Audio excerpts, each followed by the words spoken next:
आज तो सुधांशु त्रिवेदी की हवा ही टाइट कर दी, क्योंकि पूरा डिबेट में सुप्रिया श्रीनाथ ने सुधांशु को बोलने ही नहीं दिया और लगातार सरकार और सुधांशु की बैंड बजाती रही। तो डिबेट बहुत जबरदस्त होने वाला है, एंड तक जरूर देखें। चलिए शुरू करते हैं। यहाँ पर एक बात और कहना चाहती हूँ। जम्मू कश्मीर के बारे में कुछ बातें कही गई और मैं उस चर्चा को आगे बढ़ाने से पहले ये पूछना चाहती हूँ, मुझे भी पता है 300 किलो आरडीएक्स कहाँ से आया था। अच्छा, क्या किया हमने जो 300 किलो आरडीएक्स लाकर हमारे 40 जाबाजों की शहादत कर गए?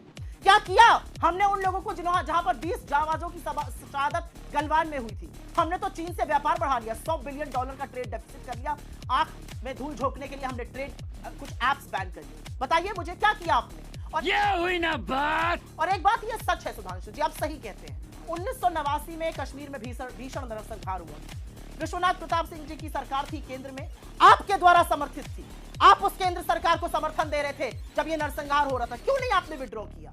आपने आरक्षण के मुद्दे पर बाद में विड्रॉ किया, लेकिन आपने उस नरसंहार पर क्यों नहीं विड्रॉ किया? आप क्यों बने रहे घटक दल बाहर से समर्थन देने के लिए? और एक बात अंजना जी, मैं यहाँ पर अब उस बात को आगे करने के लिए कहना चाहती हूँ। मेरे हाथ में ये एक विज्ञापन है जो 28 नवंबर 2011 को 26 नवंबर 2011 को एक बेहद भीषण आतंकी हमला मुंबई में हुआ। देवा।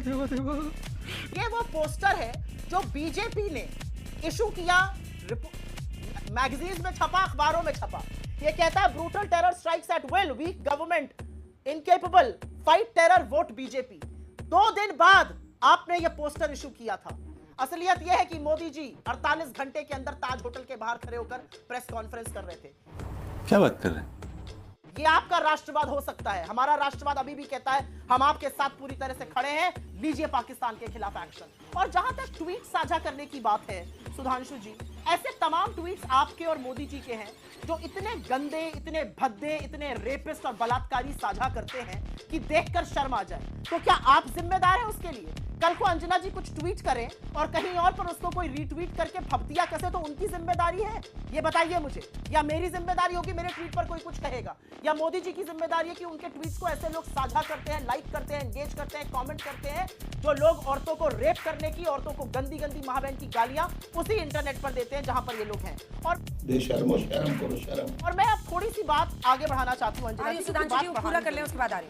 देखिए सवाल क्या पूछा जा रहा है? सवाल ये तो, और मुझे ऐसा लगता है कि इतने सेंसिटिव इशू पर कि सरकार क्या करेगी डिस्कशन होना भी नहीं चाहिए, क्योंकि सरकार बेस्ट प्लेस्ड है जानने के लिए आपकी क्या प्रिपेयर्डनेस है, क्या इंटेलिजेंस हमारे पास है, हम अगला क्या करना चाहते हैं। सरकार बेस्ट प्रिपेयर्ड है। We don't want to second guess the government on this. I think we are absolutely, उसमें हमें बिल्कुल भी संशय नहीं है।